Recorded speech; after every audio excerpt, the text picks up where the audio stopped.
Pagpasok ng Disyembre, nakahilera na ang Noche Buena items sa grocery na ito sa Quezon City. May mga discount at packages na. Gaya ng spaghetti pack at macaroni salad pack na ang presyo ay depende sa size at brand. Makakabili rin ng sahog na buy one take one.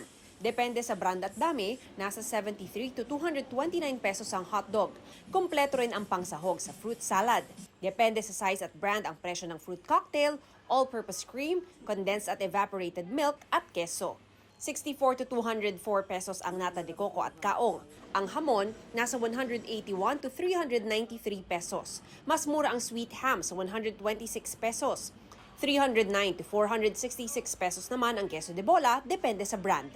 May Noche Buena package na kumpleto na, mula 300 hanggang 750 pesos. May imported items na nagtaas presyo dahil sa paghina ng piso kontra dolyar.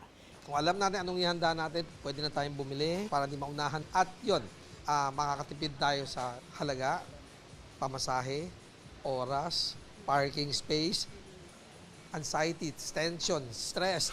Siniguro naman ng Department of Trade and Industry, walang taas presyo sa basic necessities. No price increase until the end of the year.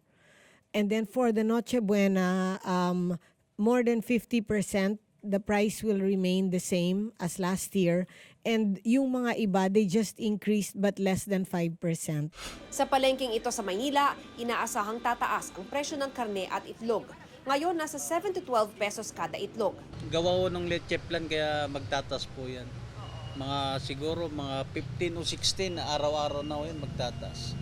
Ganyan naman po lagi pag December. Yung po nagtatas, mabandang 16 hanggang katapusan na yun. Nasa 50 sentimo hanggang piso ang itataas ng presyo ng itlog. Nasa 350 pesos naman ngayon ang kada kilo ng baboy. Pero 400 pesos ang liempo at lomo at nasa 300 to 320 pesos ang ribs at pata.